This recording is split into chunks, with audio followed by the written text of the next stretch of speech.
Chapter 13. Angelique's career. After completing her basic training and MP training, Angelique wasted no time in pursuing her educational aspirations. She enrolled in college courses online, setting her sights on achieving higher and higher goals. She recognized that earning a college degree would be instrumental in her future endeavors.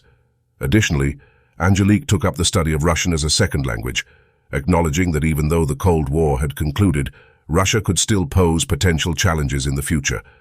Having spent 4 years in the army, during which she earned 2 Purple Hearts and received commendations for her bravery during her deployment in Iraq, Angelique decided it was time for a change.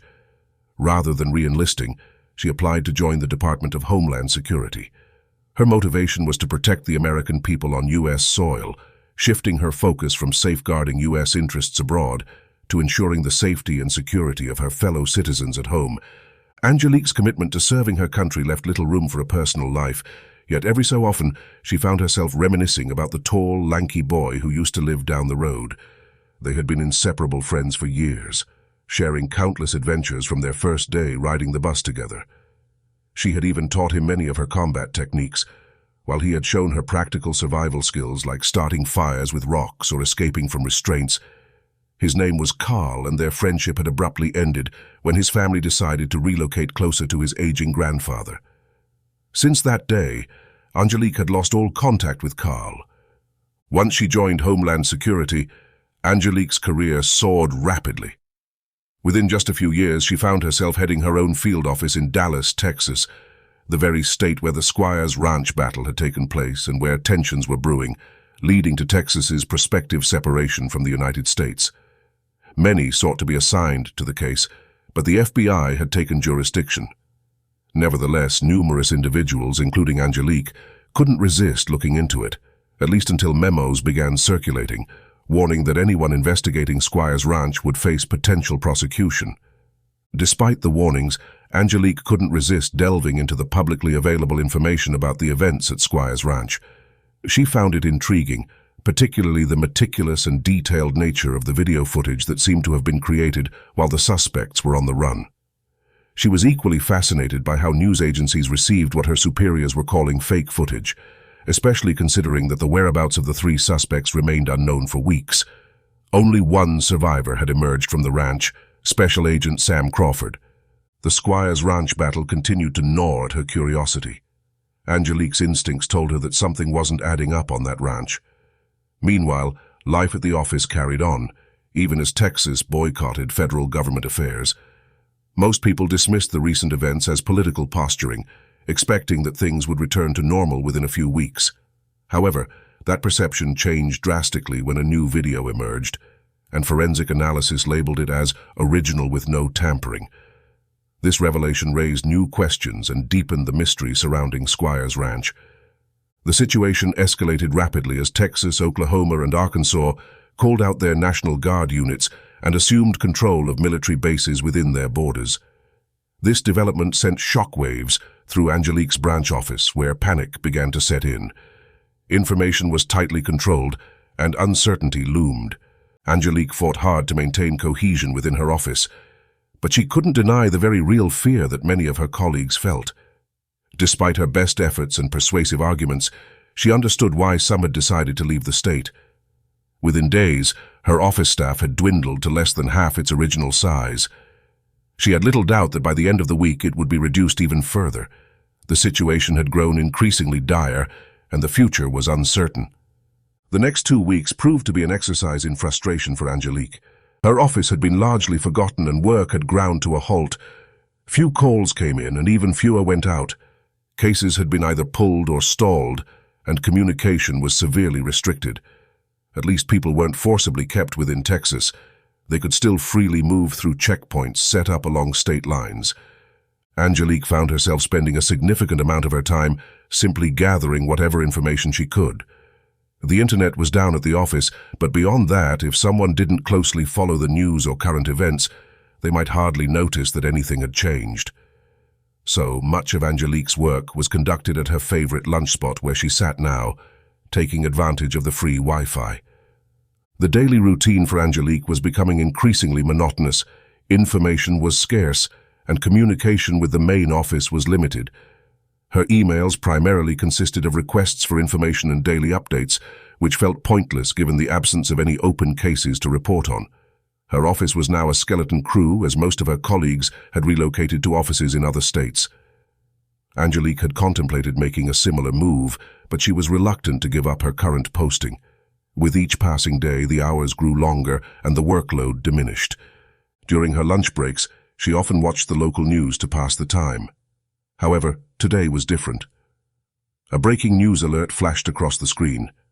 Missouri Army National Guard unit goes rogue. This headline caught Angelique's attention, especially because she hailed from Rocktown, Missouri. The news broadcast was perplexing to Angelique. She had been keeping a close eye on current events and had seen no signs that Missouri would align with Texas, let alone understand why one unit, especially the 138th Bravo Company, would go rogue.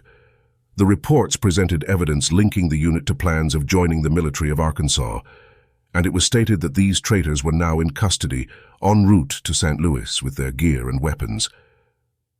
Angelique couldn't help but be intrigued by the story and wondered what could drive an entire unit to leave their home state and align with another. Then the next breaking news alert seized everyone's attention in the restaurant. St. Louis massacre, 93 reported casualties, 42 confirmed deaths. Angelique felt her breath catch in her throat. When she started breathing again, all she could think was, what the hell happened? On the television screen they played cell phone footage of the massacre. Angelique watched intently, her mind racing with thoughts about the ongoing threats from abroad and the constant fear of another terror attack, similar to the one that had occurred on September 11, 2001. Angelique's thoughts also went to larger threats that North Korea had recently made possibly coming true, and how that country could, once again, not only strike South Korea, but also possibly the shorelines of the United States. Then again, there was the unknown feud between Russia and China, and both countries were becoming much more aggressive against each other and on the world stage. One of many things that didn't make sense these days was how the current administration reacted.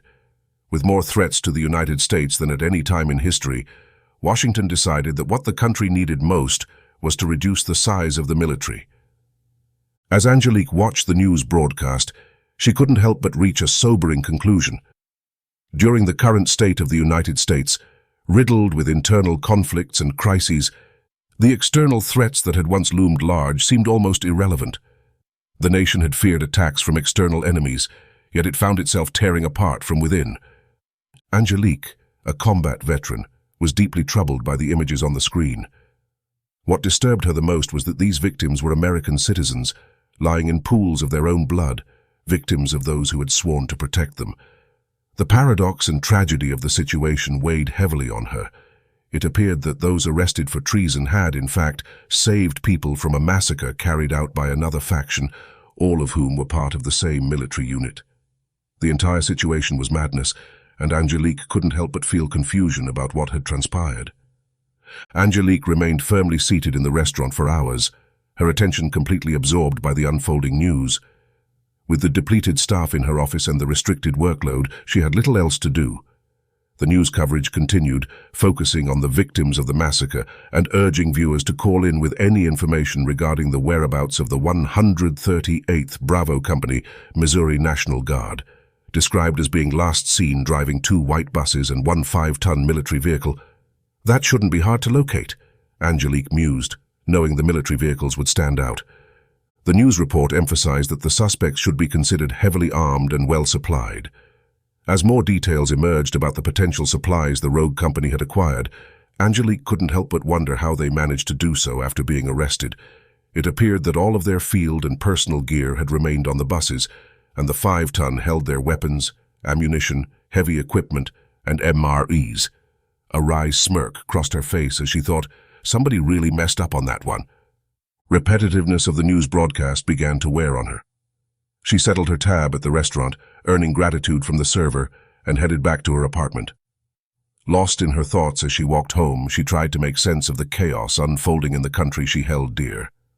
The lack of order or reason for the turmoil troubled her deeply. Her mind shifted to those who had made immense sacrifices in defense of the nation, especially those who had given their lives. Angelique couldn't help but wonder what these men and women who had paid the ultimate price would think of the current state of the Union. Lost in her thoughts, Angelique barely registered the moisture blurring her vision until she saw her own reflection. The streaks of wetness on her cheeks surprised her.